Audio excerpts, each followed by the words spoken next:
whawhetai mua ki e ki pia malo mua e tau te maua e pongi whawhakoen. Pongi tōperulu whaken a hongo fulu mahiwa mai na konove ma koe ne tau kalofia ma ki aoni pia whatawange pe o ku alo maari e mea kotoa pia me apina. Koe tau kalofia ma au to'o pia me same te au tongo fulu maua a vesi uluaki ki he nima. Te ulawa tu pe ai vesi uluaki he nima. Te mau whenga maari pia tu ki lau kotoa ai same te au tongo fulu maua. Te ulawa te haririu koe au wesi pe koe pāki motua. Same te au tongo fulu maua uluaki ki he nima. E sihova ke manatu ki a te vita mo ene mamahi kotoa pe. A ene fuakawa ka sihova mo ene rea whakapapau ki o tua mālohi o se kope. Koe mooni e kai te alu ki hoku whare nofu anga, pe alu hake ki hoku mohe anga. E kai te tuku ai mohe ki hoku mata, pe koe ture mohe ki hoku lau mata. Ka eua ke ilo hapoto mo sihowa, koe awhio anga ki o tua mālohi o se kope. Koe ka veinga e tau kalofia maa ku pehe, koe hohori i he loto o te vita, ke langa hatempane, ke tuku ai ai puha o e fuakawa. Koe tala noa maari au pitoeni to whenga maari o lau e same te au tonu fulu maua. Au ku taku o pehe kau whatolo tohi tapu. Koe lotu eni a Solomone pe aku mata koe ahoini na e hufia ia e tempare. Pe ako ene lotu eni. Ngai vesi koe ana aku lau. Koe hanga e Solomone o whakamanatu ki he otua. Ai fuakama pe koe whahinga tuku pāna he loto o ene tamai koe ko te vita. Kone osi pekia o whanonga atu. Kane whakamanatu ke otua ai whahinga a whilau na e whai e te vita. Ene whakaamu ke langa ko ia ha tempare, ke tuku ai ko ia e puha ko ia o e fuakawa. Mou manatu i pe koe whakaanau a whukia loto te vita, koe aho e taha a whio e tu ihono palasi. Pea ne whakakaukau loto ke mea whahi e hiki ne mohui. Pea ne sio ki he kamataanga e ne whanonga. Mo manatu i ko te vita koe ki tamata hisipi pe, koe fuhasisi taha o sese. I he tuku uta koe au pēteri he mā. Pea koe ne nofo ai kai he e namu, e fie kaia, a whakatu uta maki, koe nofo wāo, koe mohe wāo. Koe siawesi e neanga e ne nofo ai. Pea whakatonga e te vita ai hake ati ai otua. E ala koe otua to e ne mo ui. O to o pepe me he tuku uta pēteri he mā o tangutu he fuloto palasi. Aia koe whakatonure a aku, koe to'o me he maulalo taha, koe nofo wāo i tuku uta, o awe ke he maalunga taha koe palasi.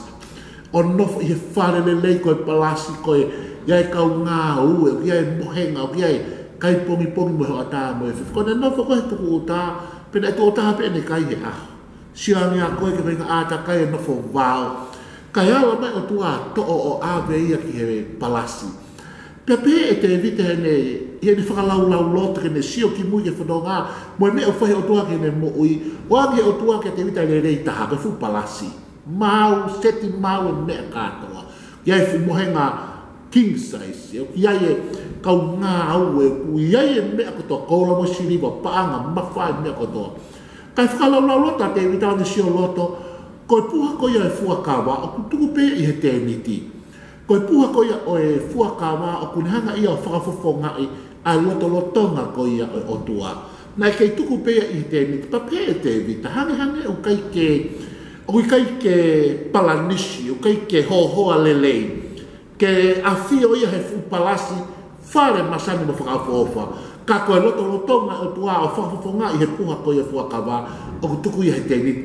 Pia ne hohori le wano loto i he ne hounga ia, ke langa mu a hawhare. Mea pāmana e ta ofe o tua, whakafohivo i he ne palofi tā. Ko mea pena ne whai, ko ne hanga toko naki ai koula mo siriba mo e nau. Tok awaki hono fuhako Solomone o ne langa. Pia ko sāme te au tolu a ko e whakakakato ia e Solomone ai misi mo e visone ko ia e tangata e kia te evita.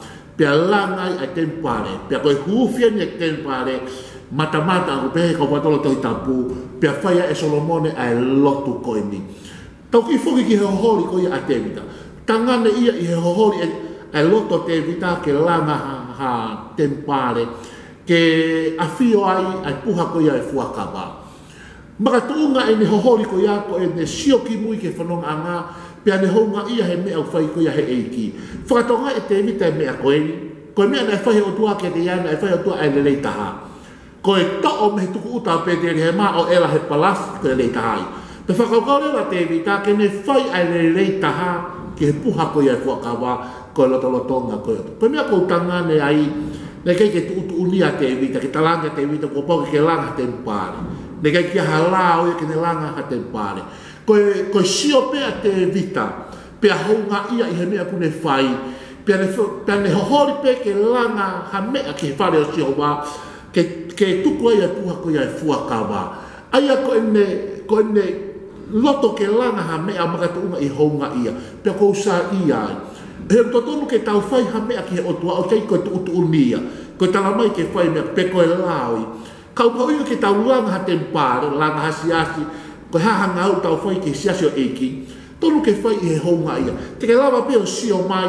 o ke fie mau ai siasi te ke lava pe o sio mai o ki ai pe ai palai mai o ki ai pe tapa mo eria e fie mau ai ho tokoni o te ke tari ke pu ia ko o te ke tari ke tu unia ka ke sio pe o ki ai fie mau pe ke hu mai rewa te ke hoko koe tā puak me whakoloa pe koe langa ia i he mafu pe koe loto te vita e ne honga ia ko hiko e mea nai whai koe ei nai whai he o tua re rei tahaki a te vita hiki me tu a kolo ko ia o pete he ma a fio he palasi pe whaamlewa te vita ke ne whai e mea kataho ke ofa o kato ngaki ai ofa ke ne koe langa mua aha tempare ke tuku ai e puha ko ia fuakawa koe mea koe ke hanga o whakatonga ko te vita na e fuhohori pia te vita ia ke he lotolotonga o tua.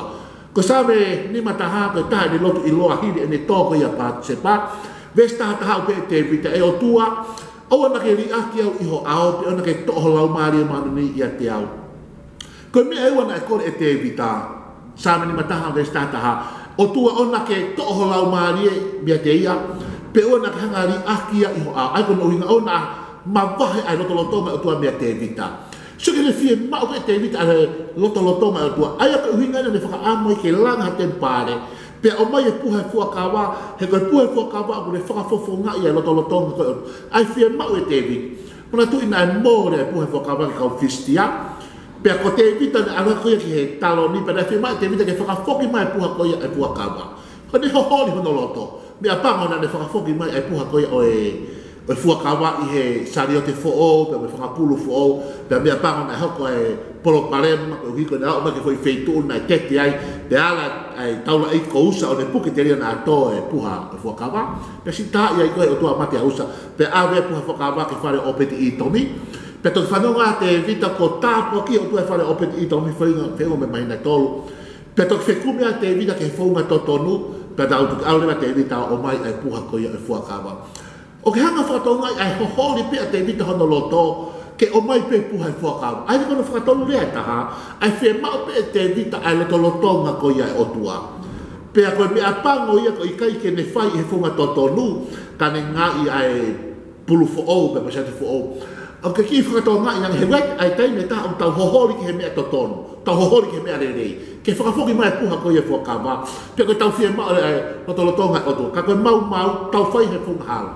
Ko mea lelei au pita saria te fo'ou, sa ia au pita pepe moe a whakapulu fo'ou, tau sa ia he mea fo'ou, tau sa ia he wala fo'ou, he hiwa fo'ou, o tau sa ia he malanga fo'ou, tau sa ia he su fo'ou, sote fo'ou, o tau sa ia he mea fo'ou. Ka kopau pe ke fo'ou o whatatau, na moe wholofola ko ia e o tua. Ko toki whekumi koe a te vita o ne iloi, tā koe puhe fuakawa o fua pe ia he kautaura eiki. Tā koe fōu ngai na ne ngai aka ka na whakafoki mai puhe fuakawa me whare opeti i tomi i Jerusalema. Koe mea rere e tau hohori he mea whakaotua, ka kopau pe ke tau whaia i he fōunga whakaotua.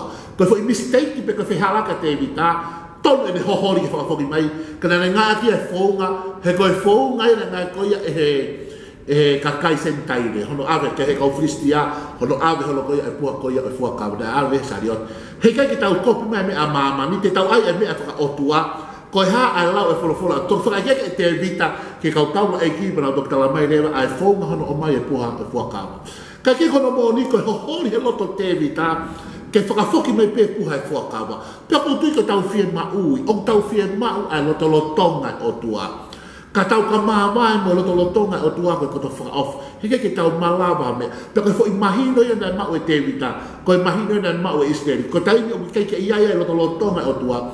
e ulungia he mala e tau e ia ngai palo pare ia ngai me e fe hanga ngai pia boia pe kono wi o tau fie ma oi ai lo tonga o tua ke hoko mai o tua o hoko ia ko po ao i tai mo ke fono ngai ko ia la a i aho e hoko ai lo tonga o tua ko po wafi ke hoko ia ko mama tai mo ke ao ko i re kau po uri ko tai mo po uri o ke to ilo ka hame ko ha ko me ke fai o kuhinga ki ai tai me kau po uri te hoko mai le vai o tonga o tua ko po wafi ke ne hulhulu ke te ko ai mama ko taimi aho ko taimi ku vevela ko ngai taimi fai ngata mo ui ko ni te ke whakatonga e malu ni pe ho mo ui e hoko ifu ai o tua i he pou ao ko lotonga o tua he ko taimi na mapahia Israeli me isipiti ke na anga ke fonua tala o fa na e hoko ifu ai o tua i no lotonga i hoko fotunga e ua ko aho na hoko ko pou ao ko po uri na ho ko po wafi o hinga po ao ke malu nia hange pe na fono nga pe ha fu far he to fa ai malu nia lo tonga o tua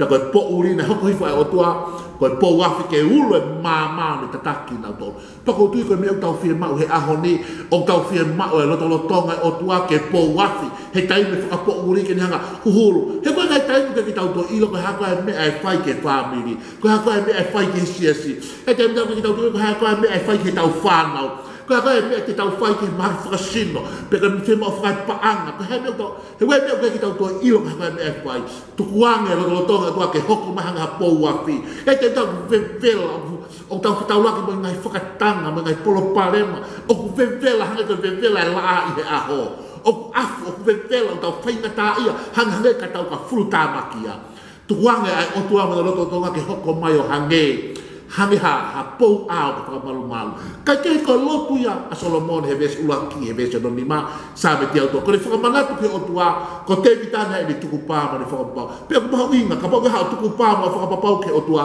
pipiki ho tuku pa pe ko pa ke fo ka ka tuku pa ko ga hiria mari e mo no pe te vita he kai ke alu ha ke ho mo nga he kai ke tu le pe te tu le mo ko no hinga ko ngai fa un area the figure of speech ko ya ko hinga ke mau ha malolo he ke ture mo pe ke ko buanga ke mo ka le ko fa ka to ku visone ke lana hatempare o profeta ke ko ha venga to ku pa i holoto ko ha venga tapa nga anga o tua buanga venga fa papau mo ho ke fa ko ya ko pau ke fa ka to ya tana ke fa ka te vita ke palania o tua ke tokonaki ka to ha Solomone pe ko ka to e visone pe to glotu leva Solomone da e Jehova manatu i tamai to te vita mo de visone ko fa ka to ai maho inga e tau tokanga ke lo tonga ko ya o to ka le sone a ni ai maho inga ke tau langa hamea ke ia e puha kua kawa. Tau hanga langa ha mea ke ia e lotonga tua. Heu fie mau e te vita lotonga o tua. Peu tau fie mau a lotonga o tua ke tau mai. O ke fie mau e lotonga o tua ko family. O ko fie mau ia. O ko fie mau ke family mo se peu ke fie mau. Ko feitu ko to be o ia e lotonga o tua. O ia e tāpua, o ia e monu ia, o ia e tāke kina, o ia e whakakoloa, o ia e whakamama, o ia e malui, o toa te teimu whakamalu malu o tua o to lotonga. Isileri na e malu i tapu katoa pe he na ia e lotonga o tua. Ko teimu na e mōre a e lotonga o tua ko e ulungia, ko e whainga tā ia, ko e palo parema. Ia e he mea unau whekuki pia moi. Pako tui ko e honi na me sāme te au tolu fulu maua. O tau fie mau e lotonga o tua. Ko tau hori ia. Na ko tau lot whakatahe mo te vita. O ana ke ri aki mautolu iho ao e si homo. Pe ona ke te iei to'o lau malia mana ni ke te i mautolu. Ta mai ka glotia ki aki ona. Tau pe kina e mau ngahi mo ui. Ta pe mau fie mau uia. Hange pe ko he hori a te vita. Ke te whakafoki mai pe holoto ngā ke te i mautolu. Pou ao koe mga pou afi. Malu ta apua ki i whakamunu ia whakahaufi. Mua pe ke mui. Malu he maa pe mo matau. Tā pe kina toko taha katoa pe aho koi. Ka mea mau hohori ka mau loto mo whakam te whakakakato. Ai hohori koi ia o tua mafi. Ke tā pe kina ki mau tonu mau tuku pāki a Fiona. Ke mau whai hame, ke mau hoko tā puaki. Pe lang ia ua whai, Sisu Christ ko ao. Ko ia mau whakamo ui. Amen.